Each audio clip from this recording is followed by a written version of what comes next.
رسولullah صلی اللہ علیہ وسلم نے فرمایا کہ جو یہ کلمہ ایک دفعہ پڑھے تو اللہ 20 لاکھ نیکیاں عطا کرے.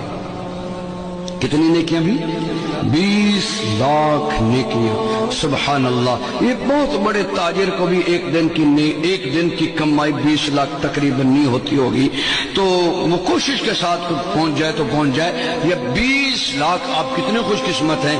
یہاں 2 گھنٹے بیٹھے ہیں اور 2 گھنٹوں کی برکات یہ کہ جب آپ اٹھ کر جائیں گے تو آپ کے جنت کے بینک میں 20 لاکھ نیکیاں اللہ جمع کروا دے گا. وہ کلمہ کیا ہے؟ سارے پڑھیں. بسم اللہ الرحمن الرحیم.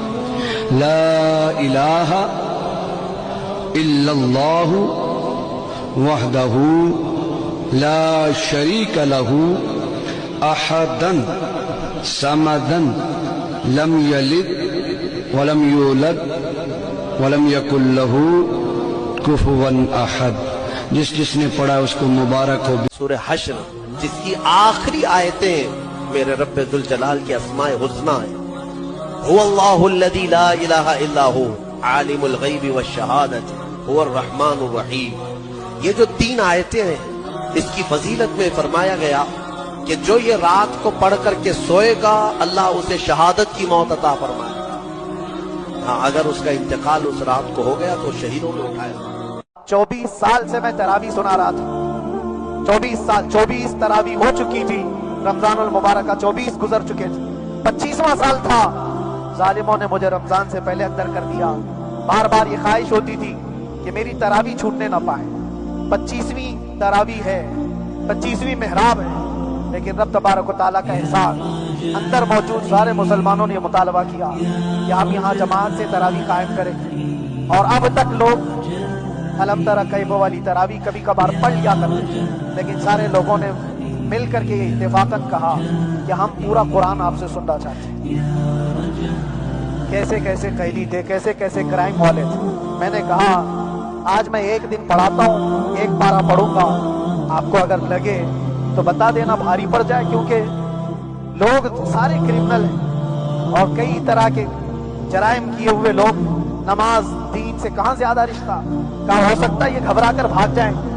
1 دن پڑھاؤں گا, اگر آپ کو لگے تو بول دینا, نہیں تو کل سے الم تری. پہلے دن تراویح پڑھا ہے, دوسرے دن سارے لوگوں نے کہا آپ نے 1 پارہ پڑھایا ہے, سحری تک بھی پڑھائیں گے تو انشاءاللہ کھڑے رہیں. یہ جو استقامت, یہ ساری چیزیں دلوں کا جمع ہونا اور ہماری طرف دلوں کو پھیر دینا بغیر اللہ کی مدد کے نہیں ہوتا. ایک نوجوان ہے عراق کا نوجوان جس کا نام نجم الدین, اور وہ شادی نہیں کرنا چاہتا تھا. شادی ہی نہیں کرنا چاہتا ہے. باپ بار بار کہتے تھے اس کو کوئی لڑکی نہیں پسند آتی. ایسا نوجوان ہو, یہ نہیں ہے کہ کالی ہے پیلی ہے اونچی ناک ہے چھوٹی ناک ہے, نہیں, اس نوجوان کا مسئلہ ہی الگ تھا. ایک دن ایک بزرگ اس کے جو استاد تھے مسجد میں, اس سے سمجھانے کے لیے بلائے.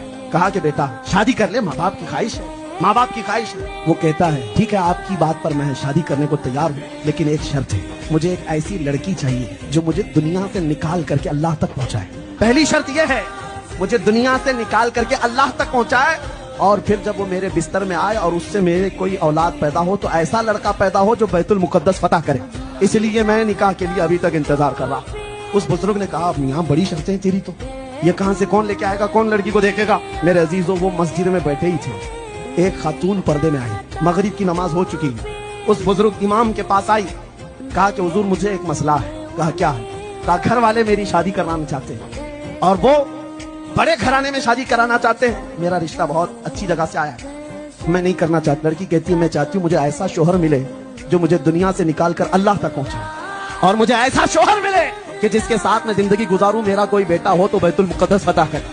اسی مسجد میں نکاح ہو گیا. نکاح ہو گیا, دونوں کو رخصت کیا گیا. یہی وہ جوڑا ہے جس سے پیدا ہونے والے کا نام صلاح الدین ایوبی ہے. آج سے عہد کر کے اٹھو گے, ہر نوجوان رات کو سورہ ملک تبارک سن کر کے سوئے گا. انشاءاللہ سوئے گا, انشاءاللہ. موبائل میں ڈاؤن لوڈ کر لینا, سونے سے پہلے قرآن کی پوری سورہ ملک سن کر کے سونا. انشاءاللہ سن کر کے سوئیں گے.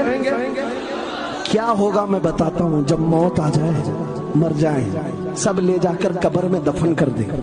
اعلیٰ حضرت نے لکھا ہے ملفوظات میں بھی سورہ ملک اللہ کے پاس جاتی ہے اور رب تعالیٰ سے کہتی ہے مولا اس کی بخشش کر دے جو میری تلاوت کرتا تھا، آج دنیا سے جا چکا ہے، اسے معاف کر دے۔ یہاں تک کہ وہ بحث کرتی رہتی اللہ سے، بحث کرتی رہتی، یہاں تک کہ حدیث میں فرمایا گیا سورہ ملک یہ کہتی ہے اے رحمان اگر وہ بندہ بخشنے کے قابل نہیں، اگر تو اسے نہیں بخشے گا تو پھر میں تیرے کلام کا حصہ ہوں یا نہیں؟ رب تعالیٰ فرماتا ہے ہاں تو میرے کلام کا حصہ ضرور ہے۔ سورہ ملک کہتی ہے مولا اگر میں تیرے کلام کا حصہ ہوں تو مجھے تلاوت کرنے والے کو معاف کر دے۔ سبحان اللہ۔ رب فرماتا ہے جا تیری سفارش قبول کیا، اسے معاف کر دیا۔ نبی پاک نے فرمایا جس نے 3 مرتبہ اعوذ باللہ پڑھی اور 1 بار سورہ حشر کی آخری 3 آیتیں پڑھی، ایک دفعہ صبح پڑھے ایک دفعہ شام پڑھے، نبی کریم علیہ السلام فرماتے ہیں اگر صبح پڑھے گا تو 70,000 فرشتے شام تک، اور اگر شام کو پڑھے گا تو 70,000 فرشتے صبح تک پڑھنے والے بندے کی مغفرت کی دعا مانگتے رہے۔ کہ جب میں بڑا پریشان ہوتا ہوں تو یہ والی روایت کھول لیتا ہوں، مزہ دیتی ہے۔ میرے نبی پاک علیہ السلام نے فرمایا اپنے دکھ سیٹھوں نوابوں کو نہ کہنا، مالداروں کا نہ کہنا، ورنہ اللہ تمہیں کبھی غنی نہیں کرے گا۔ فرمایا اپنے دکھ اپنے رب کی بارگاہ میں عرض کرنا، جلدی کرے یا دیر سے کرے اللہ تمہیں لوگوں سے بے نیاز کر دے گا۔ کہ جس نے تنہا آ کر کے 90 لاکھ لوگوں کو کلمہ پڑھایا، وہ ذات خواجہ ہند کی ہے۔ اور اگر کوئی یہ سوچتا ہے نا کہ مسلمان صرف سلطان انہیں نام کے لیے کہتے ہیں تو یہ اس کے عقل کی خرابی ہے۔ ہم نام کے لیے نہیں کہتے ہیں، وہ کام کا بھی سلطان ہے، وہ حقیقی سلطان ہے۔ اور اگر اس کی سلطنت اور بادشاہت نہیں سمجھ میں آتی تو سوچو وائسرائے نے جب ہندوستان کا جائزہ لیا اور پھر جا کر کے آٹو بایوگرافی لکھی تھی تو اس نے کہا تھا ایک انگریز نے ہندوستان کا پورا ملک گھومنے کے بعد اپنے ملک جا کر ایک آٹو بایوگرافی لکھی اور اس کے اندر لکھا کہ میں نے دیکھا کہ ہندوستان میں ایک قبر حکومت کر رہی ہے، میں نے دیکھا ہندوستان میں ایک قبر حکومت کر رہی ہے، اور وہ قبر ہے جو اجمیر معلیٰ میں معین الدین حسن غریب نواز کی قبر انور ہے۔ جب دیکھنے کی بات ہو تو انگریز کو دکھ جاتا ہے، اور اگر کسی کی نگاہوں پہ تالے اور عقلوں پہ کالے کالے بادل پڑے ہوئے ہو نا تو انہیں کچھ نہیں دکھائی دے۔ سبحان اللہ والحمد للہ ولا الہ الا اللہ واللہ اکبر۔ کوئی پیسہ خرچ ہوا ہے؟ اب سنو اس کا فائدہ کیا ہے۔ فرمایا عائشہ اگر کوئی 1 مرتبہ پڑھ لے سبحان اللہ والحمد للہ ولا الہ الا اللہ واللہ اکبر تو رب تعالیٰ اس کو 1 حج اور عمرے کا ثواب عطا فرما دے۔ یہ صرف آپ 5 یا 6 دن، صرف 5 یا 6 دن کہہ رہا ہوں۔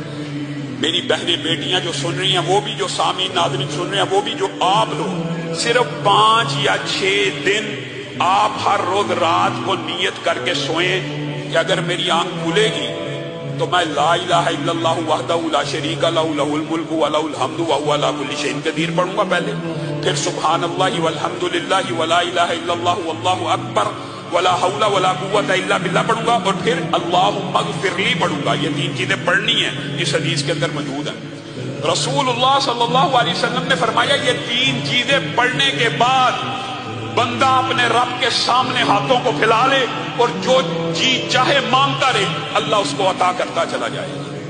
حسبنا اللہ و نعم الوکیل، یہ وہ وظیفہ ہے اگر کوئی عشاء کے بعد 450 بار پڑھنے کا عادی ہو جائے اور وہ اس پر سختی کے ساتھ عمل کرے، وہ جو سوچے گا ابھی سوچ مکمل نہ ہوگی اللہ اس کا کام پورا فرما دے گا۔ اللہ کا ایک نام ہے جسے آپ سونے سے پہلے 33 مرتبہ سینے پہ ہاتھ رکھ کے پڑھ لیں تو اللہ تبارک و تعالی بغیر مانگے ہر حاجت پوری فرمائے گا۔ وہ نام ہے یا لطیف۔ 33 مرتبہ پڑھنا ہے، انشاءاللہ تعالی بہت سے فائدے حاصل ہوں گے۔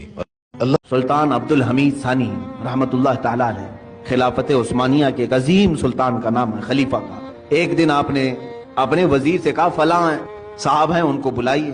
کوئی دکاندار تھے تو وزیر نے بلایا، وہ اندر آئے، سلطان نے اپنی جیب سے کچھ پیسے نکالے اور کہا کہ یہ آپ کا پورا ہو گیا، حساب کتاب صاف. بادشاہ وقت ہے خلیفہ عبدالحمید ثانی، جس کی حکومت تقریباً آج کے 40 کنٹریز پر تھی، 40 ملکوں پر. وہ ایک بنیا سے دکان کے حساب کتاب کر رہا ہے اور پیسے واپس دے رہا ہے. وہ جب باہر نکلا بنیا تو وزیر نے پوچھا کہ آپ کو کیوں بلائے تھے خلیفہ اسلام، آپ کو کیوں بلائے تھے؟ کیا کہا؟ میرا ان کے اوپر کچھ قرضہ باقی تھا، مجھ سے انہوں نے قرضہ لیا تھا، وہ لوٹانے کے لیے بلائے.